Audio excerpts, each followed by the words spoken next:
Cuando tú te acercas a un pueblo y le preguntas a alguien por el común, todo el mundo sabe de qué estamos hablando, ¿no? Pues porque el común es lo que ha permitido también que en los pueblos se pudiera vivir bien, ¿no? O sea, que volvemos a vincular la participación a la mejora de las condiciones de vida y a esa transformación social. Vale. Hay como tres elementos que desde la mirada feminista nos ayudan también a entender qué es lo que pasa y por qué, ¿no? Si cogemos el eje o el binomio público-privado, sabemos que el espacio público, que es el espacio de la participación, pues no ha sido el espacio de las mujeres tradicionalmente, ¿no?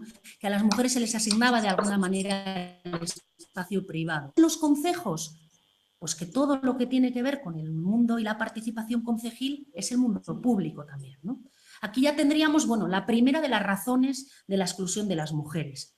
Hay otra también, ¿no? Que tiene que ver con lo que antes decíamos razón-emoción, ese binomio, y que ahora decimos, o nos gusta decir, razón-relación, ¿no? Las mujeres han trabajado más en espacios más relacionales y quizá han estado menos preparadas o se les ha formado menos pues, para todo ese mundo de las ideas, de los razonamientos, de las explicaciones y de las argumentaciones. Con lo cual ahí tenemos otra cuestión que también genera exclusiones. Y después hay otra que quizá para mí por lo menos era menos conocida, pero a través de la cual explicamos muchas cosas, ¿no? Y es ese binomio, esa contraposición entre lo que es hegemónico y lo que es subalterno.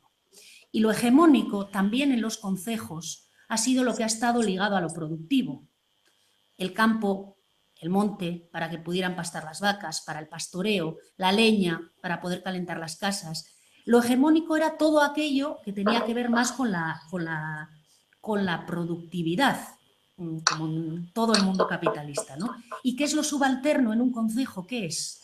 Pues lo subalterno quizás son las fiestas, no tanto las fiestas patronales, pero sí la chocolatada que se hace el día del Olencero, lo que se genera entre un grupo de mujeres que limpia la iglesia de vereda, todo eso es lo subalterno, ¿no? Entonces, además de estos tres binomios que nos ayudaban a entender cosas, está todo lo que tiene que ver con las normas de género, ¿no? De las mujeres se espera que en el espacio público, si es que acceden, sean discretas, sean perfeccionistas, sean muy trabajadoras, no hablen sin saber.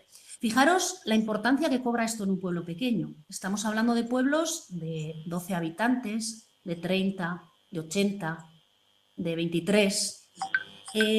Cuando entrevistábamos a estas mujeres había una cuestión que aparecía una y otra vez, ¿no?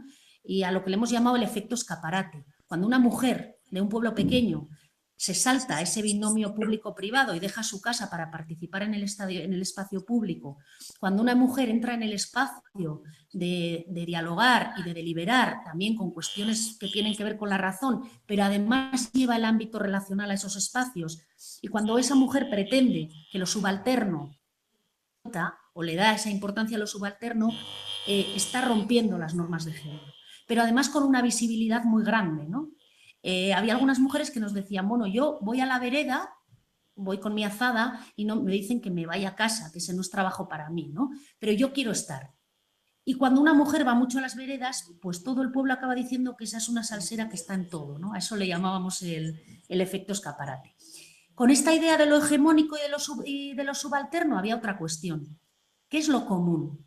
Cuando tú vas a un pueblo y le preguntas a un señor mayor qué es lo común, te va a hablar del monte, porque la leña con la que se calienta la gente en invierno sale de ese monte comunal, vas a ver qué decirte. Pero claro, ¿quién define qué es lo común, ¿no? Esto es una cosa que yo creo que tiene un reflejo directo en el día a día de los concejos y en el día a día de la participación. ¿Quién define qué es eso sobre lo que estamos participando?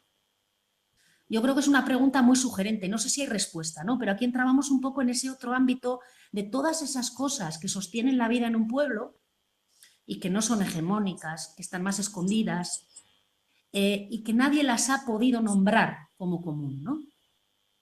Vuelvo a la idea de la chocolatada del día del Olencero, ¿no? Pero creo que es muy ilustrativo. Ese es un trabajo que han estado haciendo las mujeres tradicionalmente y que sostiene la vida de la comunidad. En cambio, nadie piensa que la chocolatada es una vereda, ¿no? nadie piensa que una chocolatada se hace en Ausolán. Entonces, bueno, yo creo que como esos tres binomios, lo público-privado, la razón, la relación y lo hegemónico y lo subalterno, cruzado de manera clarísima por las normas de género, pues nos explica de alguna manera cómo en los concejos todavía hay algunas dificultades para que las mujeres participen. Y algunas de esas dificultades también tienen que ver con la historia y con la tradición.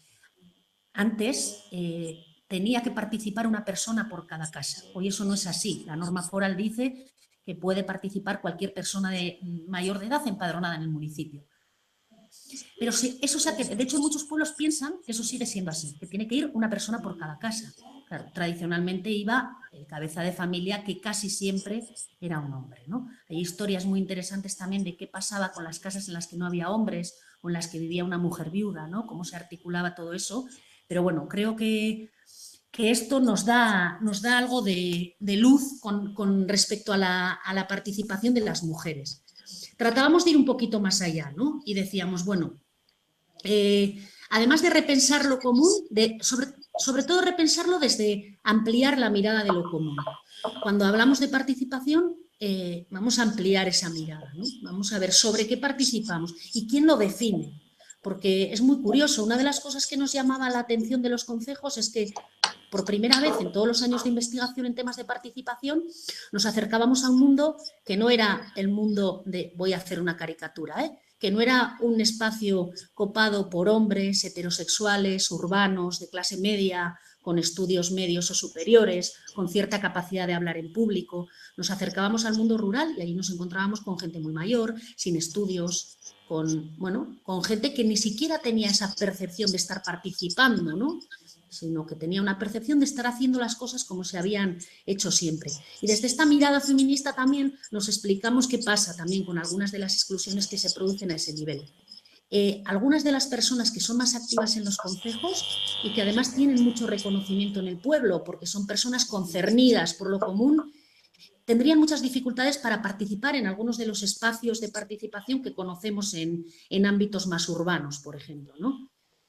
Pensarían que no saben hablar, cómo se debe hablar, no tendrían costumbre para leerse algunos de los pliegos que nos tenemos que leer cuando nos acercamos a algunos de los espacios de participación, tendrían miedo a hablar en público en determinados espacios, bueno. O sea, un poco con esta idea de la posibilidad de las exclusiones. Volviendo a esa idea, ampliar esa mirada de lo común, yo creo que eso es una cuestión fundamental, incorporar cuestiones menos visibles que han quedado tradicionalmente fuera de ese ámbito de lo público, lo que tiene que ver con la razón y lo hegemónico, y en todas nuestras comunidades y en todos los espacios de participación hay cuestiones que tienen que ver con eso, ¿no? Hay una feminista que decía que la participación está en las plazas, está en los supermercados, y yo creo que es importante recuperar esa idea, ¿no? Desde esa mirada más amplia de lo común. Después, pues eso, revisar algunos de los mecanismos que son inherentes a los concejos, ¿no? Que son principalmente las asambleas y las veredas, desde ese reconocimiento también al trabajo de las mujeres y ver qué tipo de medidas se pueden implementar ahí para que de verdad avancemos hacia modelos de participación más inclusivos. Y luego otra cuestión que yo creo que abunda en la mejora y que esto es una muestra de ello, pues es bueno, pues seguir hablando, ¿no? Seguir sentándonos, compartiendo experiencias, porque desde la perspectiva también del trabajo municipal, bueno, pues yo creo que los concejos tienen elementos que son muy, muy interesantes y de los que seguro que algo podemos aprender, ¿no?